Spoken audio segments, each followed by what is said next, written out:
going on, everybody? Joseph Hadid here for Worldwide Sport Updates, your podcast, your news, your local community.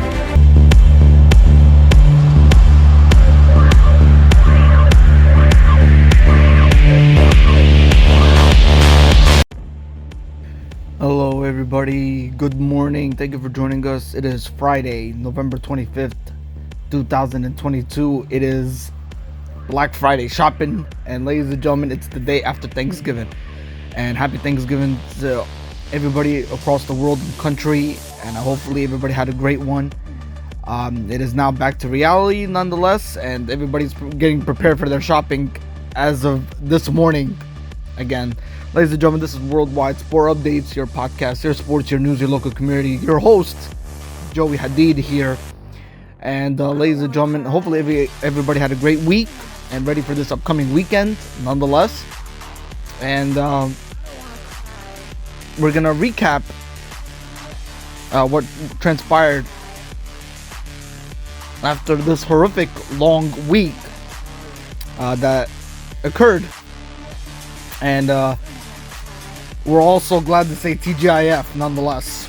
All right, here we go. Let's start it off, ladies and gentlemen, with Saudi Arabia stunning Argentina with an inspired second half performance. In the first upset of the 2022 World Cup, Saudi Arabia take down the two-time champions on a 2-1 victory. Full time nonetheless, folks. Saudi Arabia have shocked Argentina with 2 second half goals to be one of the pre-tournament favorites in their opening World Cup match, marking their first upset of the 2022 edition of the sport's biggest event. It all seemed to be going to plan for the Argentinas on Tuesday after their captain and talisman Lionel Messi slotted in a penalty 10 minutes after Saad Abdullah Ahmed hauled down Leandro Paredes in the box. Argentina then attacked with ferocity as Saudi Arabia struggled to contain them. Messi had the ball in the back of the net not long after his first, only for the goal to be ruled offside. Alright. More FIFA news, ladies and gentlemen. The 2022 World Cup Qatar event, ladies and gentlemen. The 2022 FIFA World Cup Qatar, ladies and gentlemen, crowds show 17,000 fans have disappeared. Qatar has some explaining to do after thousands of fans appear to be missing from its official crowd numbers at the World Cup. Rumors and conspiracy theories have swirled around the number of fans attending the tournament, and photos taken from the opening ceremony and Tuesday's morning's matches throw fuel on the fire. In the 4 matches played so far this tournament, the official crowds for all matches were listed to be well above the official capacity for each of the venues.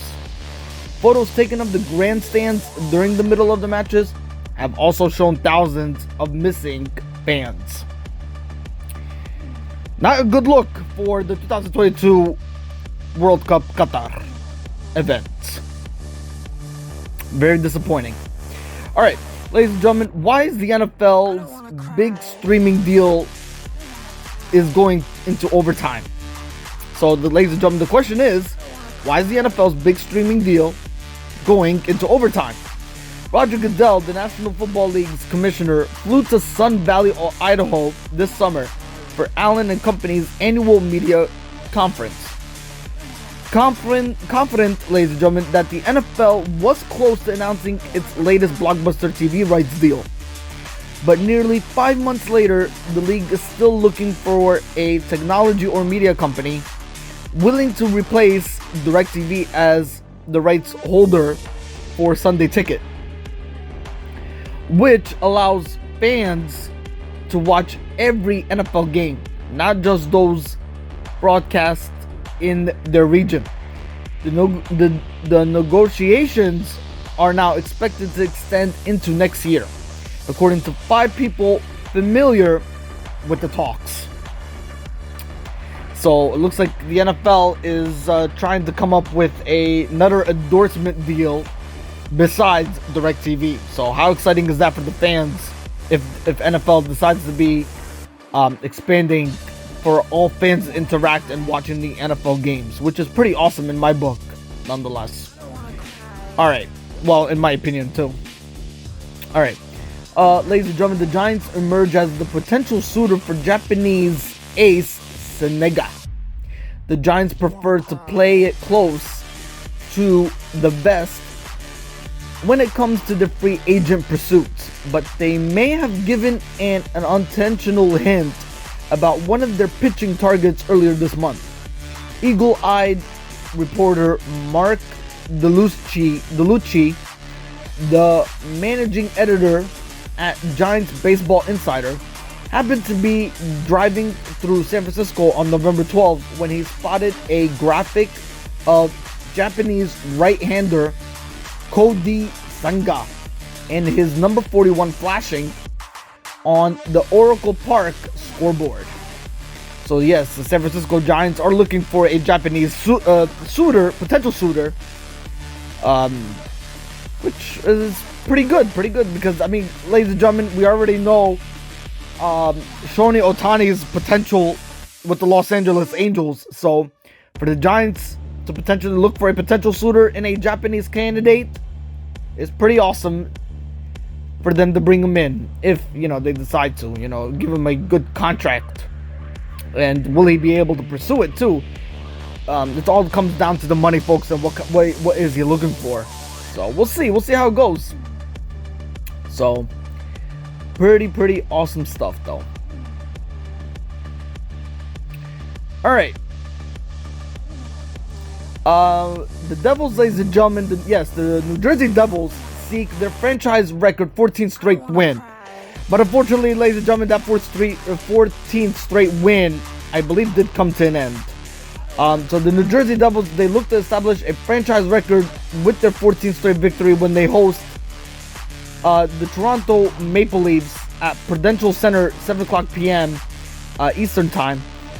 But the Devils' 16-3 matched the longest winning streak in their history, 13 from February 26 all the way to March 23, 2001, after a 5-2 win against the Edmonton Oilers on Monday. But ladies and gentlemen, with that being said, the Devils, ladies and gentlemen, that winning streak did come to an end this past week. I believe they lost on Wednesday, right before Thanksgiving. Let's see, New Jersey Devils, I believe, yes, so they did lose on, they lost on Wednesday, folks, to the Toronto Maple Leafs. Again, folks, their last victory, again, it came against the Edmonton Oilers on Monday. It was the final score was 5-2 for them to get a recorded I think it was a 14 straight win. But ladies and gentlemen, it was the longest winning streak in history. But ladies and gentlemen, that longest winning streak did snap, unfortunately, on Wednesday, November 23rd, this past week, when they lost to the Toronto Maple Leafs 2-1. So now, ladies and gentlemen, the New Jersey Devils have fallen to 16-4 on the season campaign. All right. But what a heck of a winning streak they had, though. And they did try to establish that 14th straight victory, which I think they did. Hold on.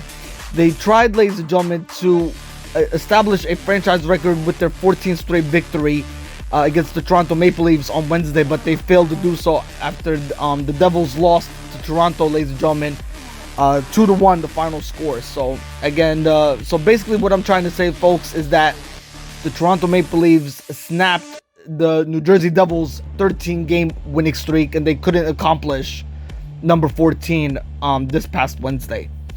All right, so ladies and gentlemen, they were on a 13-game winning streak after they beat Edmonton Oilers on Monday, though. Okay, so just to clarify that for you folks. I know it sounded confusing for a minute, but just to clarify, that's how the New Jersey Devils our season is looking like now. Sitting at 16-4 on the season campaign. Alright, St. Louis, ladies and gentlemen, no longer are singing the blues. Remember when the Blues lost 8 in a row from October 24 all the way to November 8? Yep, it was ugly and surprising, at least to me, given their roster of proven players. But what a difference a few weeks make. The Blues, 10-8, have won 7 in a row, entering their game against the Buffalo Sabres, 8-11, at Key Bank Center, 7 p.m. Forward Jordan Carew is clicking with 8 points, 2 goals, 6 assists in a 5-game point streak. Forward Pavel Bucevic is also coming out of a slow start with 10 points, 3 goals, 7 assists in his past 7 games. So yeah, ladies and gentlemen, do you remember when the Blues lost 8 in a row? Well, unfortunately for the St. Louis Blues, folks, let's look at their picture. I mean, they're probably still on a losing streak nonetheless. But let's look at their picture here. So leading up to before Thanksgiving, yeah. So before Thanksgiving, folks, they lost on Monday. Well, no, actually, excuse me, folks. They won on Monday. They beat the Ducks on Monday, November 21st.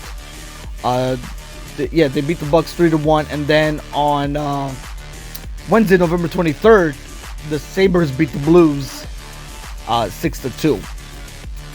So again, folks, yeah, they had an 8-game losing streak dating back from October 24th all the way to November 8th.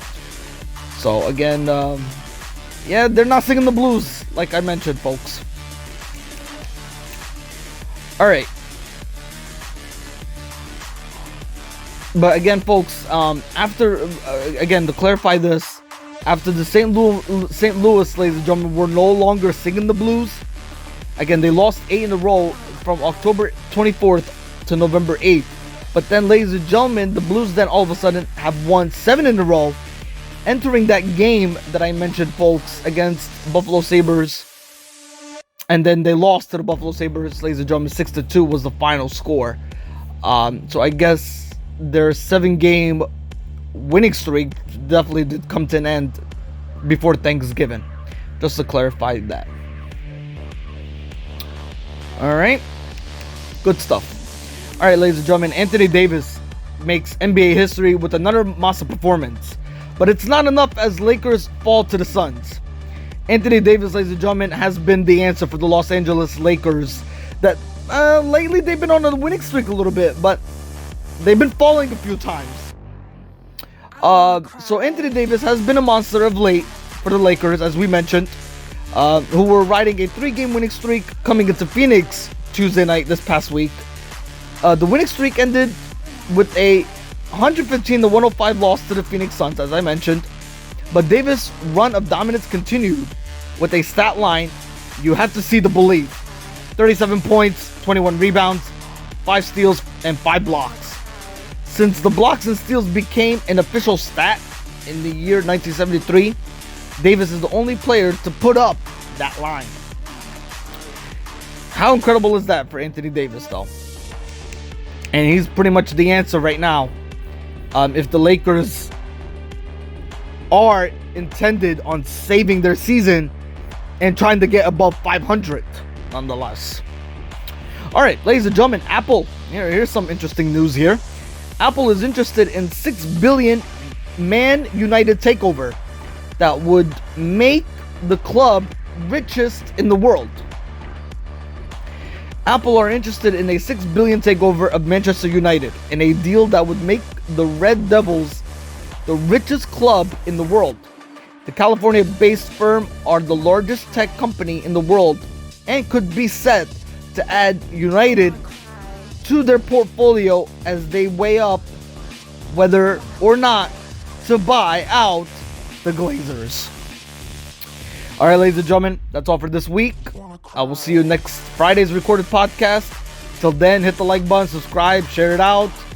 You already know, for the latest, if you guys missed the sports updates, always tune into our YouTube channel for the latest updates that's happening around the world and across the country, wherever you may be. We're always here for you folks to give you up-to-date sports updates that transpire throughout the week. Yes, so always tune in, folks. We are here for you. Enjoy your Friday, Saturday, Sunday weekend, folks. Enjoy your shopping, nonetheless, for all the people that are going out today for Black Friday and chasing those deals. Again, you know what they say, folks. Save money, live better. Yeah, so that's the goal for today. All right, folks. I'll see you next Friday for our next recorded podcast. Till then, stay blessed and take care, sports family. Have a great one. Bye-bye.